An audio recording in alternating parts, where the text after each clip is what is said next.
Para mahasiswa elektro, khususnya yang mengikuti mata kuliah elektronika daya, catatan singkat tentang harmonisa ini kiranya dapat menolong Anda untuk memahami kuliah di kelas. Kita mulai dengan beban linier dan tak linier. Yang linier, load line-nya garis lurus. Bila tegangan berbentuk sinus, maka gelombang arus diperoleh dari proyeksi gelombang tegangan terhadap load line. Hasilnya sama, yaitu sinus. Yang tak linier, load line-nya tidak garis lurus. Bila tegangan sinus, maka arus tidak sinus, bahkan bisa tidak beraturan.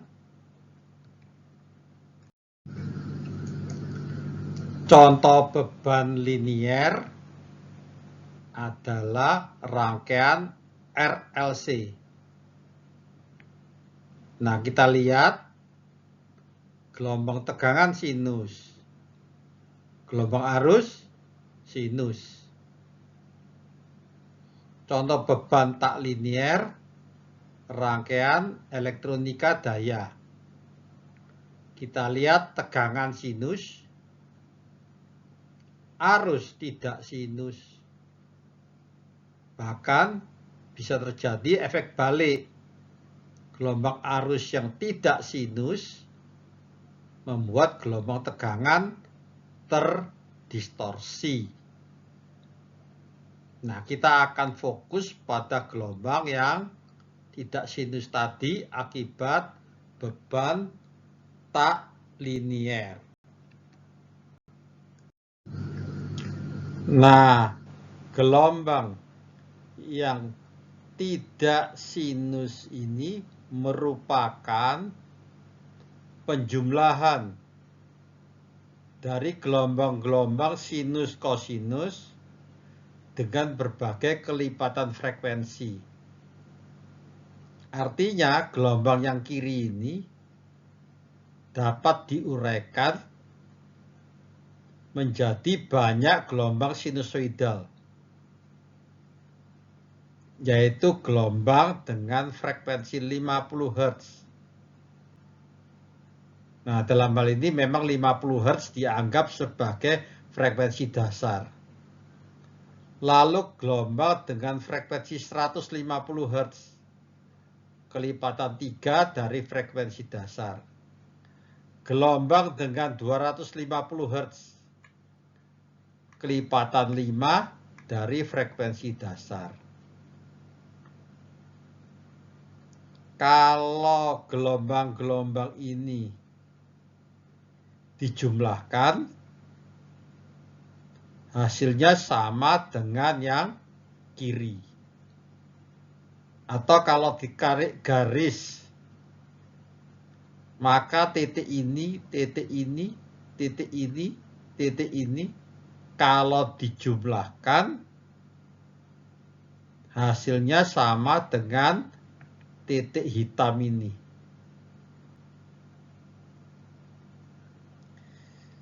Nah, gelombang yang kanan ini dapat juga dinyatakan dalam bentuk spektrum. Jadi gelombang dengan frekuensi 50 Hz, amplitudenya 10, sama dengan 50 Hz 10. Amplitudenya ini sama dengan yang ini. Dan seterusnya. Gelombang dengan frekuensi kelipatan inilah yang biasa disebut dengan harmonisa.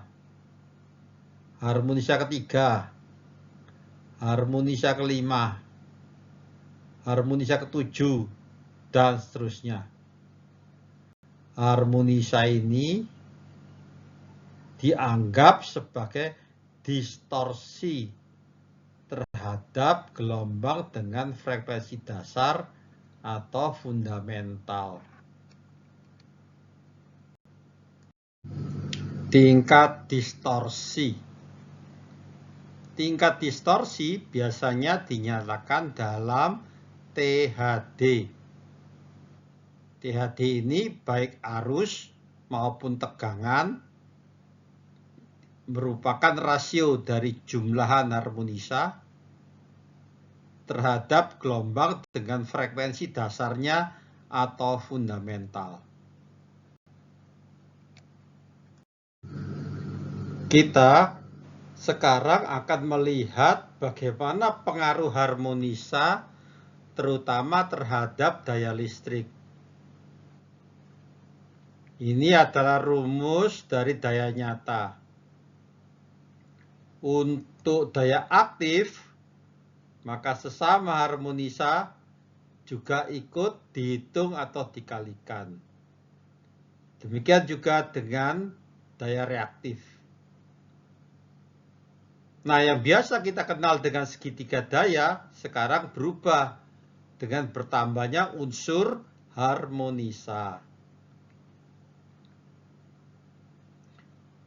Untuk power factor, yaitu daya aktif dibagi dengan daya nyata.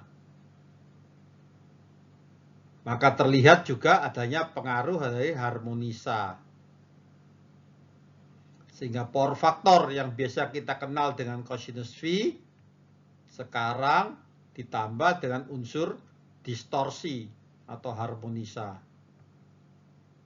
Sedangkan cosinus V adalah power factor akibat displacement atau beta fasa antara tegangan dan arus. Inilah pembahasan tentang harmonisa secara singkat dan sederhana. Terima kasih.